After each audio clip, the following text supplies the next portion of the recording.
موجودہ آئی جی ان کا کزن ہے نادر کا، اور کمپلیٹلی ان کو سپورٹ کر رہے ہیں. 2-3 مہینے میں ان لوگوں کی ضمانت ہو جائے گی. دوسرا یہ کہ انہوں نے جو 2-3 بندوں کی نشاندہی کی ہے عامر خان اور ساتھ میں منظور کی، اس حوالے سے پولیس کیا کر رہی ہے؟ محبوب خان، اس میں بات ایسی ہے کہ یہ جو ملزم کا بھائی ہے اور یہ اپنی بے گناہی کا دعویٰ اور واویلا کر رہے ہیں. پہلی بات تو سوچنے والی یہ ہے کہ جی وہ جس ملزم کی بات ہو رہی ہے اس کا سابقہ کرمنل ریکارڈ بھی ہے، اس کی شہرت بھی معلوم ہے. وہ جو ملزم ہے وہ اس کیس کی جو مدعیہ ہے، جو کہ مقتولین کی والدہ ہیں، بزرگ خاتون ہیں، انہوں نے اس کو چارج کیا ہے. گرفتاری کے بعد پولیس نے اس کی تفتیش کی ہے اور تفتیش کے دوران اس سے آلہ قتل بھی برآمد کیا ہے. تو اس میں آپ خود دیکھ رہے ہیں کہ ان کی جو دعوے ہیں ان کی کیا کریڈیبلٹی کا لیول ہے. دوسری بات یہ کہ وہ جو کہہ رہے ہیں کہ جی باثر ملزم اور رشتہ دار اور یہ اور وہ، میں نے پہلے جیسے آپ کو بتایا کہ اس کیس میں ڈے 1 سے آئی جی خیبر پختونخوا ڈاکٹر محمد نعیم خان کی خصوصی ڈائریکشنز اور پرسنل سپرویژن شامل رہی ہے. کتنی ہماری میٹنگز ان کے ساتھ ہوئی ہیں، کیس کی انویسٹیگیشن کے ایک ایک پہلو، ایک ایک زاویے ان کے ساتھ ڈسکس کیا گیا اور انہوں نے ہماری رہنمائی کی ہے. جس ملزم کی یہ بات ہو رہی ہے نادر کی، آپ خود بتائیے کہ 2.5 مہینے میں ایک ملزم جو کہ واردات کے کچھ گھنٹے بعد بیرون ملک فرار ہو جاتا ہے، 2.5 مہینے کے اندر اس کی گرفتاری کے بعد اس کی ڈیپورٹیشن اور اس کو واپس یہاں پہ لے کے آنا، یہ کس چیز کی نشاندہی کرتا ہے؟ اس چیز کی نشاندہی کرتا ہے کہ اس کیس کو ہائیسٹ لیول پہ جو پریورٹی دی گئی ہے، ترجیحات میں یہ ہمارا نمبر 1 کیس تھا. الرحمن الرحیم. جیسے آپ تمام میڈیا کے دوستوں کے علم میں ہے کہ 25 مئی 2019 کو پولیس اسٹیشن عمر زئی 4 صدہ کے علاقے میں علی جان قلعے میں 3 بھائیوں کا ایک بہت ظالمانہ قتل ہوا تھا، جس میں 3 ملزمان انوالو تھے. ملزمان قتل کے بعد فرار ہو گئے تھے.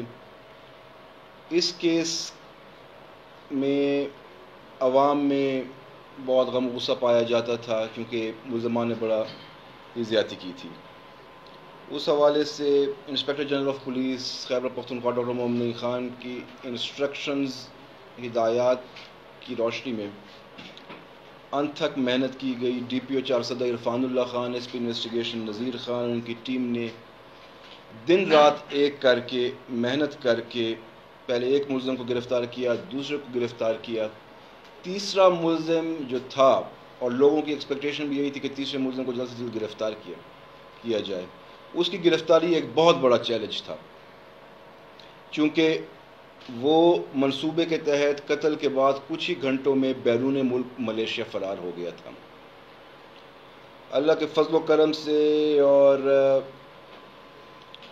بے انتہا محنت کے ساتھ 2.5 مہینے کے قلیل عرصے میں اس کی گرفتاری کو 4 صدہ سے جو ملزم بھاگا تھا اس کی گرفتاری کو ملیشیا میں ملیشین رائل پولیس کے تحت انشور کیا گیا، جس کے بعد ہماری ٹیم ڈی ایس پی تنگی ایاز خان اور سب انسپکٹر فضل داؤد ملزم کی گرفتاری کے لیے ملیشیا گئے اور وہاں ملیشین پولیس نے ان کے ہینڈ اوور کیا اور گزشتہ رات میں پاکستان اس کو لے کے آئے. بہت بڑی کامیابی ہے جس میں 4 صدہ پولیس خراج تحسین کی مستحق ہے اور ڈی پی او 4 صدہ اور ان کی ٹیم کو میں مبارکباد دیتا ہوں، شاباش دیتا ہوں. اور اس کے علاوہ foreign office, ministry of interior, F I A, Malaysian royal police, ان سب کے ہم شکر گزار ہیں کہ انہوں نے ہمارے ساتھ بہت تعاون کیا ہے.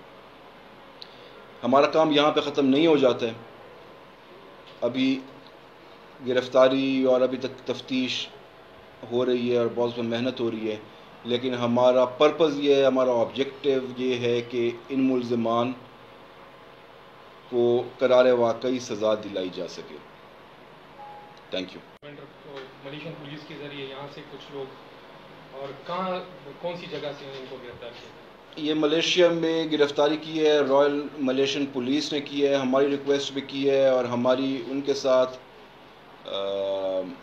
کوآرڈینیشن وزارت خارجہ کے تھرو بھی تھی، اور یہاں سے ہمارے ڈی پی او بھی ان کے ساتھ متواتر کنسرن آفس کے رابطے میں تھے، فارن آفس میں بھی کوآرڈینیشن ہماری تھی.